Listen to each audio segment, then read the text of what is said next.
Olá pessoal, Guilherme Lima, Evolo Papo. Vamos bater um papinho aí hoje aí sobre a questão da riscomania, né? Então, a primeira coisa que eu gostaria de falar, né, sobre a questão da riscomania é a definição, né, do que é propriamente a riscomania, né? A riscomania, eu diria que é a mania de arriscar-se, né, por diversão, ambição ou mesmo só pela sensação de adrenalina, né? E eu gostaria de começar, né, comentando sobre uma prática, né, conhecida como roleta russa, né? A roleta russa é basicamente um jogo, né, em que a pessoa coloca, né, uma bala no revólver, ela gira o tambor de forma aleatória e depois ela aponta para a própria cabeça e aperta o gatilho, né? E eu diria que as práticas riscomaníacas, né, são exatamente como uma pessoa topar jogar um jogo como esse jogo, né? Então, você tem um revólver, né? Tem tipicamente um tambor de 6 lugares, né, para munição. E com uma tentativa, né, a pessoa tipicamente tem uma chance de 83% de escapar, né? E o restante das chances, né, de 17% dela morrer, né? Lembrando que, embora a chance de escapar seja maior, né, do que a chance de morrer, mesmo assim ela pode morrer logo na primeira tentativa, né? E a cada nova tentativa, né, as chances de escapar diminuem drasticamente, né?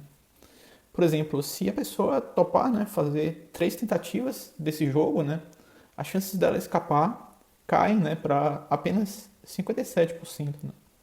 Se uma pessoa topar, né, 10 rounds ou tentativas, né, desse jogo, as chances dela escapar caem para 16%. Né?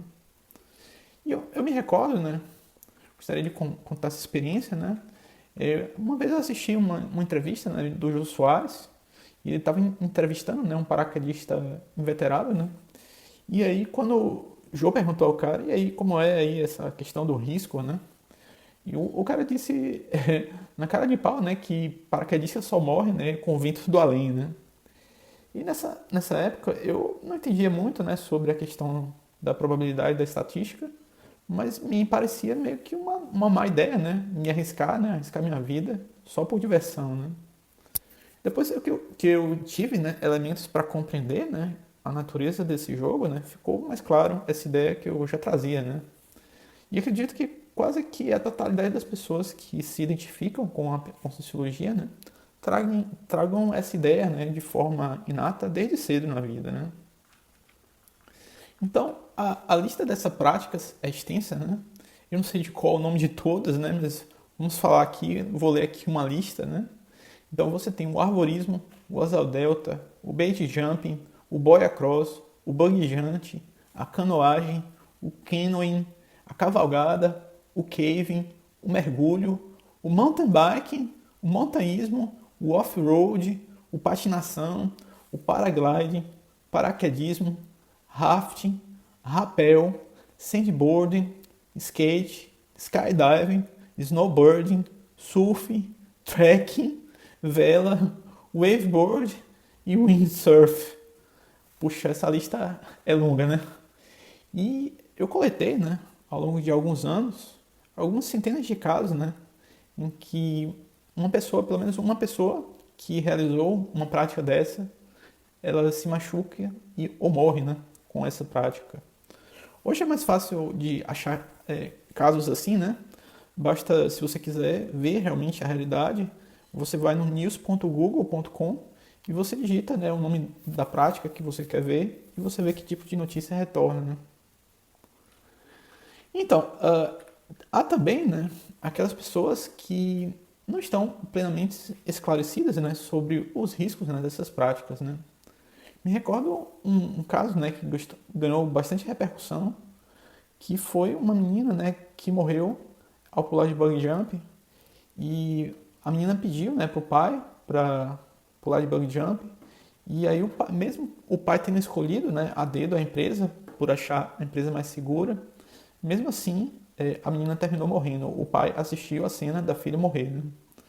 E normalmente esse tipo de empresa, né, empresa desse tipo, existe uma declaração, né, de que a pessoa está ciente dos riscos e ela não vai ser compensada, né?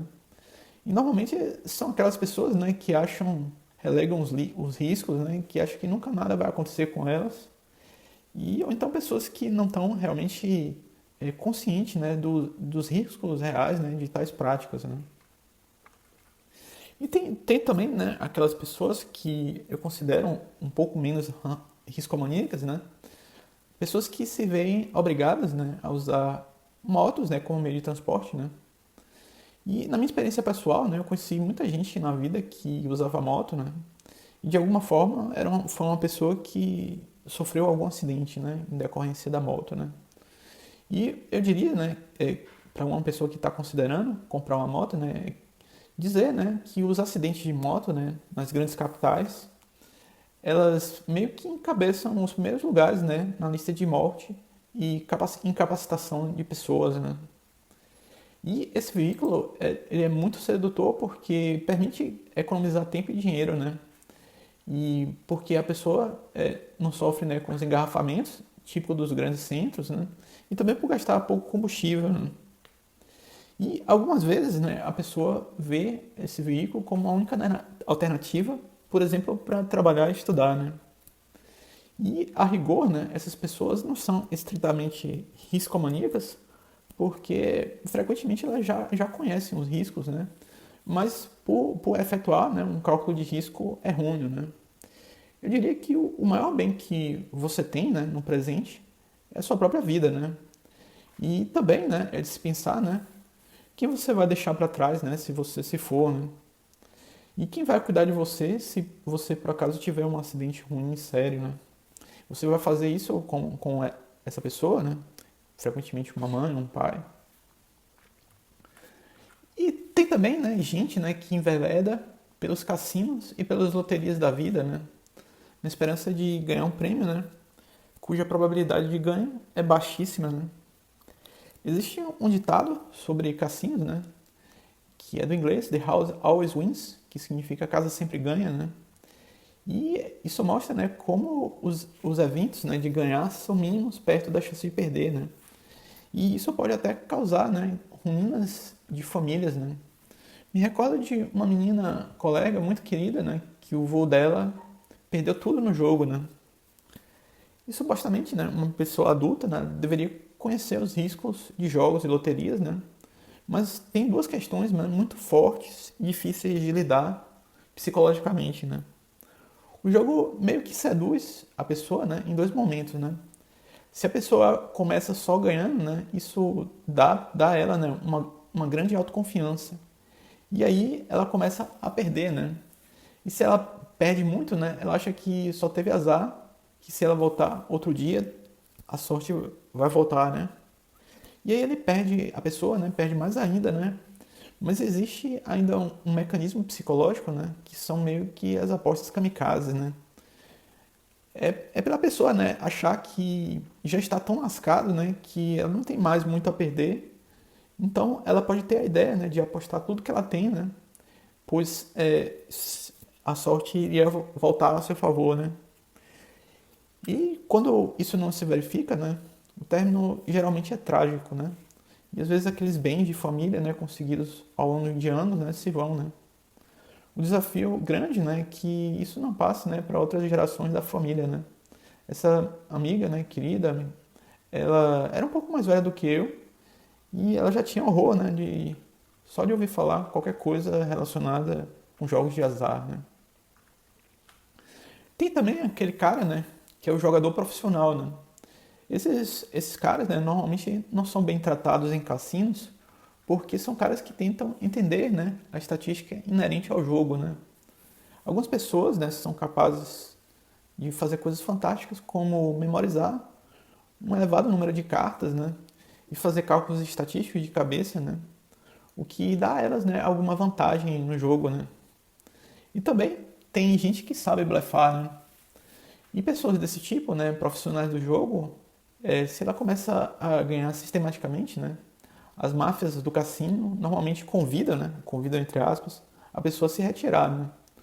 Eu digo convidam entre aspas porque alguns cassinos, né, eles têm acordos, né, com seguranças, até para bater em pessoas desse tipo, né, para que elas não voltem mais, né, no cassino. E também há até o caso, né, de sensitivos, né, que tentam meio que interferir, né, no resultado dos jogos em cassinos. E alguns deles até obtêm sucesso, né? Porém, nada costuma vir sem um preço, né? Você tem um caso de um sensitivo, né, na biografia do Uri Geller, e foi um sensitivo que foi amplamente testado, né, em universidades nos Estados Unidos, que em uma determinada etapa da vida dele, ele decide tentar, né, entrar no cassino e tentar ganhar uma grana, né? E isso foi uma lição, né, para ele, porque para entender, né, que ele ainda era vulnerável à força física, né, de seguranças lá do cassino. De sorte que provavelmente, né, é uma má ideia tentar ganhar dinheiro dessa forma, né, tentando é, alterar o resultado por meio do parapsiquismo ou mediunidade, né. E sobre a questão da loteria, né, costuma ser menos problemático, né, a ideia de interferir parapsiquicamente no resultado de loterias, né, porque provavelmente ninguém vai atrás de você, né, se você ganhar na loteria, né.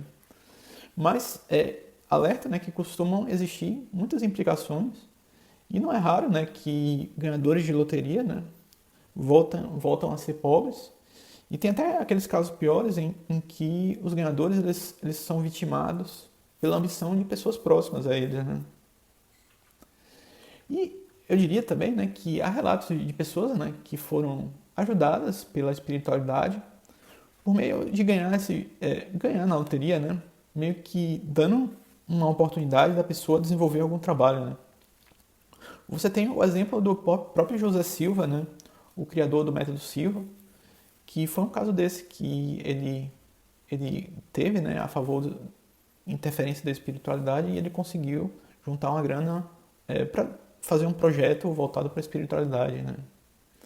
E eu diria, né, que a ideia, né, de ganhar um prêmio pela loteria pode ser um fator motivacional bem grande, né, para que a pessoa se interesse em se desenvolver espiritualmente, né. Uma pessoa pode perfeitamente começar, né, a estudar sobre espiritualidade, tendo em vista essa questão material. E quase sempre depois ele vê, né, que o estudo da própria espiritualidade é mais importante do que propriamente a questão material, né.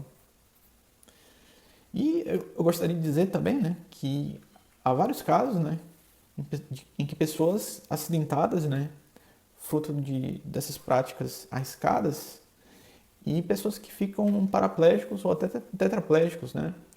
E você tem aí, como exemplo, né, o próprio autor, o ator Christopher Reeve, né, o primeiro a representar, né, o Superman, que sofreu um acidente, né, que deixou ele tetraplégico após ele ter uma queda de cavalo, né. Também na lista, esse de morte, né, tá o próprio piloto Ayrton Senna, né, um piloto de Fórmula 1, né.